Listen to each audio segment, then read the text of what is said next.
Welcome to Laugh Napkin. Today I would like to take a minute to thank everyone for 300 subscribers. Thank you guys so much. To celebrate, I have compiled 4 stories from the most popular revenge subreddits, starting with Pettyrevenge, then Prorevenge, then Nuclearrevenge, then Supernovarevenge. Now let's get to it. I spammed the Telemarketer back. A few years ago, I was getting calls from a telemarketer for a home security system despite living in an apartment. 2 to 3 times a month sometimes. Always from a fake number. Their take me off your list option didn't work. The whole ordeal. Finally, I'd had enough. The last time I got their call, I decided I had time to spend ending this. I selected the options to get a human and talked for 10 minutes about a home security system. I asked reasonable questions. Every answer I gave them put me in their target demographic. I was eagerly interested. When it was almost credit card time, I suddenly remembered an appointment and had to leave. I said, "Can I call you back afterwards? I think this is a great deal. And do you get paid on commission? Can I ask for you?" And that sold it. I got his name, which I didn't care about, and their direct line. I then proceeded to call them 20 times in a row. I counted, saying my phone number is blank, stop calling me, and hanging up, over and over and over. Then the last time, I said my number is blank, stop calling me, now you say something. Oh, I got their manager so quick. I made sure they took all my numbers out of their system, and they haven't called me since.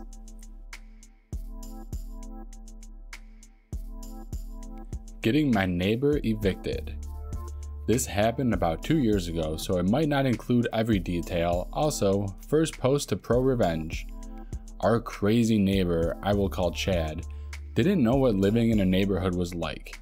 As soon as we moved into the house, a very nasty storm moved into the area. It blew down the fence between our yard, along with everyone else's in the neighborhood, and we thought it was no big deal. Within days, which is not enough time for a fence repair guy to get a quote, we had multiple papers on our door and in our mail demanding we put a new fence up. In Texas, state law states that shared fence in between both of our yards, was shared property. So legally, we could have had made her pay for half the cost. But we didn't want to get in trouble with our new HOA, so we paid the entire cost. This behavior from Chad only got worse. We have owned 2 dogs throughout our lives, so sometimes, like all dogs do, our dog would bark at squirrels, rabbits, and other dogs. Our neighbor would constantly report us to the HOA for loud dogs, which is not an offense except for at late hours, which is not when this occurred.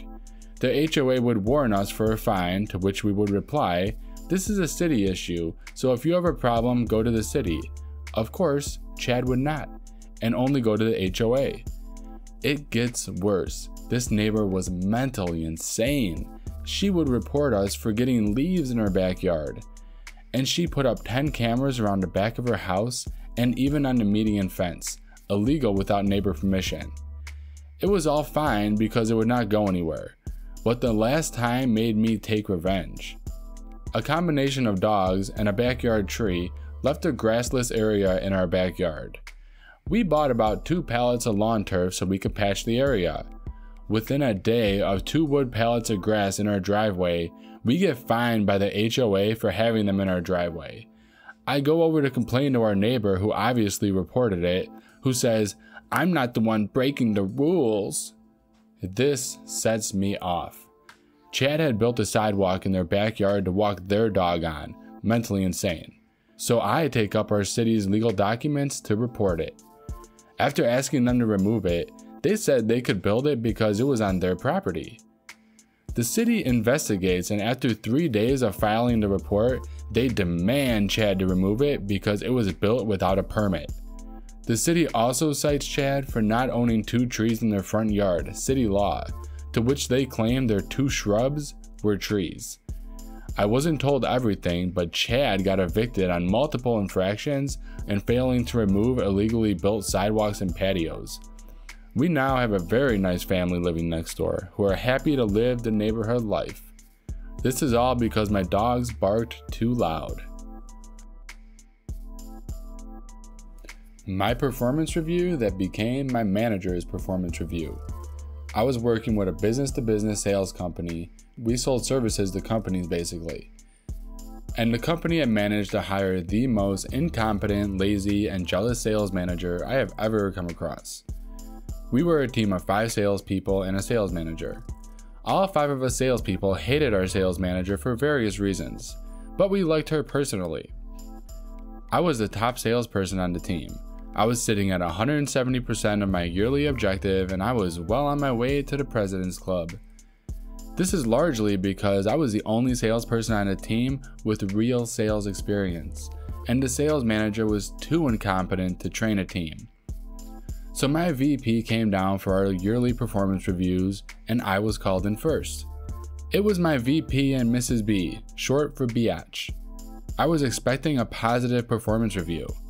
Right off the bat, Mrs. B hits me with, "Sting, you know our location hasn't been performing at objective for a number of years, and we suspect this is because our salespeople are misrepresenting their daily work." I'm taken back. "Sting, I don't think you're actually doing what you say you're doing in your CRM.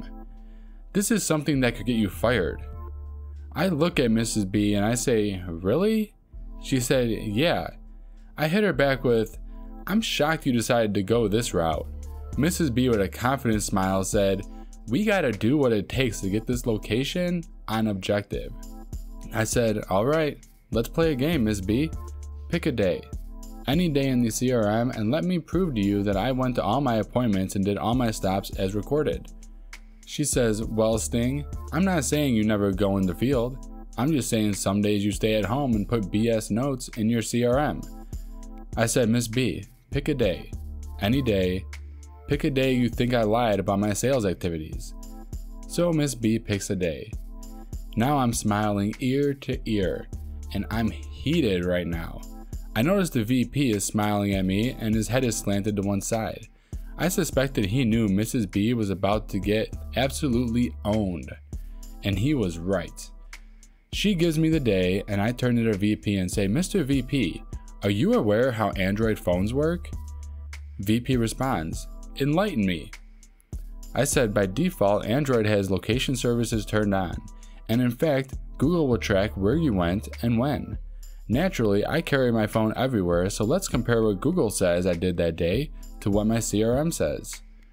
So I pull up my Google services for that day, and surprise, surprise, it's a match. Miss B is obviously very concerned at this point. I said, "I'm actually quite enjoying this performance review. Let's pick another day, Miss B." Miss B fires back, "We don't need to do that." I turn to the VP and say, "Mr. VP, would you mind picking a day?" He says, "Sure, what about XYZ?" He pulls up my CRM, I pull up my location services for that day. Guess what? It's a match. I then get ready to pull out the big guns.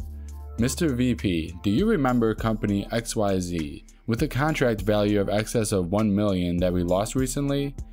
"Yes, Sting, I remember. Apparently our competitor won them over on price. We can't win them all." "Mr. VP, here's an email from their VP basically stating that they decided not to go with us for our failure to provide 3 samples for them to decide on which product worked best for them." "Sting, can you forward that email to me?" "Sure, not a problem, Mr. VP. Forward it over." "Mr. VP, while I'm at this, let me forward you over several email chains before this where I clearly asked Mrs. B to order those samples. In fact, in those very same email chains, she confirmed that she had in fact ordered the sample." He asked me to forward those emails to him, so I did. Now, Mr. VP, I had our service department look to see if any orders had been placed for those samples. No orders were actually placed. He said, "I'm gonna look into this." Mrs. B is sweating bullets at this point. My performance review has just turned into her performance review, and it's not going right. "Mr. VP, I have one more thing I'd like to bring to your attention. Do you mind if I step out for a minute so I can show you?" He said, "Sure. I need to have a talk with Mrs. B anyway." Now, I need to mention that several years ago, prior to this, a general manager at another location raped a woman. The company was sued and lost a ton of money because of this. Since the incident, the company put in a very clear-cut policy: No sexual relations between management and people who work for them. It's immediate termination for the manager. Now, another sales consultant in the office was named Joe. Joe was a married man with 2 beautiful kids, and Mrs. B had the hots for him. She tried to have sex with him multiple times, twice on text. Joe and I had talked about if he should report this transgression.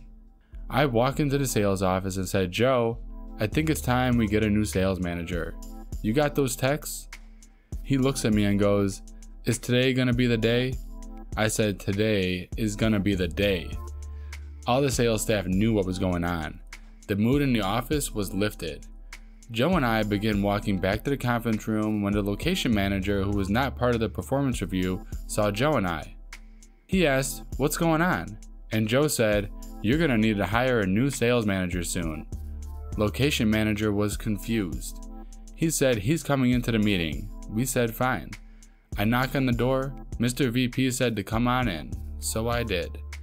There we stood, Joe, myself, and the location manager. Miss B knew exactly what was about to happen. We all took our seats and I asked the VP, "Mr. VP, I just want to clarify our company policy." "Sure. Is it true that if a manager tried to engage in sexual relationship with a direct report, that it's immediate termination for that manager?" Mr. VP sits up straight, takes a moment and goes, "Yes.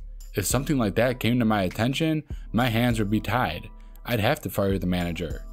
I said, "Well, Joe has something he wants to show you." Miss B got up and walked out of the conference room. She was about to cry, you could tell. Her world, her career had just completely wrecked, and I don't think she wanted to be around for the end. Joe went on to tell the VP how he's a happily married man with 2 beautiful kids, and Miss B kept hitting on him. In fact, she had sent him numerous sexual texts, and on 2 occasions openly invited him to come have sex with her. Once in the office and once at his home after he made it clear he wasn't going to have sex with her. Mr. VP asked to see the texts and Joe provided them. The VP asked him to screenshot those texts and email those over. Joe said he would. Then the VP said, "I'm going to need both of you to go back to the sales office. The location manager and I have some talking to do." We walked back into the sales office. I noticed the sales manager office had looked completely cleaned out. Apparently Mrs. P was bawling. She was a wreck and crying and said she was going home. Joe laughed and said, "Yeah, she won't be coming back." It was about 20 to 25 minutes when the VP came into the sales office and asked me to come to the conference room again, so I did. I sat down and VP said, "Well, I would like to inform you that Mrs. B has been terminated effective immediately. And with that being said, after your performance review and looking over your numbers, you are our top sales rep in this location and deserve nothing short of stellar remarks on your review, and you'll be getting that." I said, "Thank you. I do have one question." He said, "Sure thing. How do I apply for the new sales manager job that just opened up?" Mr. VP laughed and said, "You sure do like to strike while the iron's hot, don't you?" I said, "I do." He said he would let the location manager know and I'd be able to put in my application. I thanked him and he said, "No, thank you. In my 35 years of being in sales and sales management, that was by far the most interesting performance review I have ever witnessed." I did not end up getting promoted. I ended up quitting shortly after this. Because they decided to not promote me and instead hired a guy with no sales experience to be our sales manager. And this rubbed me the wrong way. Also, our service department team sucked and couldn't deliver on what I was selling. And another company offered me more money. Bully kids for being gay? Time to put you in their shoes. In my school, during the time I was there was a lot of social stigma with being a homosexual in a school environment.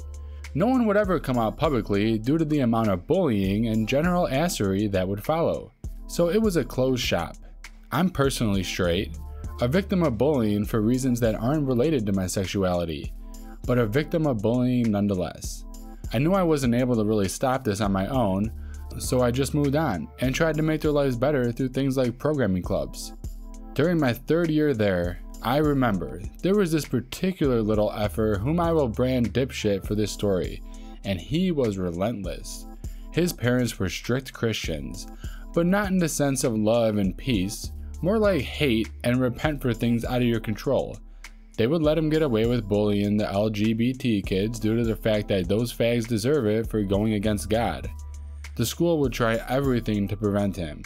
In their defense, they did suspend him for a few days, but after the shitstorm his parents kicked up for the incident, he was acquitted almost every single time after this. One particular incident caught my eye, when he cornered a kid who was rumored to be gay without having even been confirmed, and beat the shit out of him, calling him a faggot and telling him to repent, more so sarcastically, not in a serious sense. I don't remember the details of this case, but I'm fairly certain nothing came about of it due to the lack of evidence. But the victim was scared.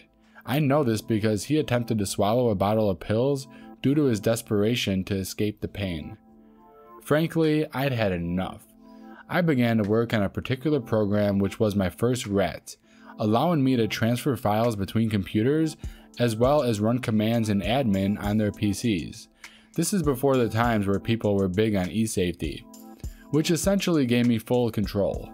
I sent them these rats in various forms through disposable emails so they'd have no idea it was me. I then began my planning, downloading various files of gay pornography, not for personal use, and began to transfer it. I made sure it was in places where they would never look. Windows directories, sample videos, the usual. Then waited. I remember it was a day when we were all in class together. I took out my laptop, sent a single command which was essentially a function to do one thing: open it all up. The greatest part about this exploit was that it forced the sound to play through the speakers as well as blasting it to full volume. Close-ups of the most depraved, poorly drawn, scat, water sports, and yow shit. Once that was all open, I kept resending the command each time they closed it, making sure to only do it once no one could pinpoint that it was being done automatically. Obviously, the school informed his parents, and as strict Christians who remember, hate, and repent, were absolutely furious. They disowned him, and the local Christian community exiled him from the church, refusing to allow him back in. Without his parents, he had to live with his equally more accepting and less wealthy aunt and uncle who consistently berated him for being gay despite his protests. It was rumored they signed him up for electroshock gay conversion therapy. At school, he felt the shitstorm these kids felt as well, being called gay, beatings left and right. Due to this, he didn't pass any of his exams, and such was stuck at a dead-end job for 2 years of his life. Due to the events in his life up until that point, he took up alcohol as a suppressant for the pain, and as such, was swiftly fired from his job for his ethanol-induced escapades. I'm not very sure where he is now, but I know that wherever he goes, he won't bully anyone ever again. And that is the branding I was looking for. Well, that about wraps it up. If you enjoyed this video, give it a thumbs up. And if you haven't subscribed already, hit that subscribe button and bell. By the way, I just started a Discord server for anyone looking to be part of the Laugh Napkin community. Link in the description below. See you next time!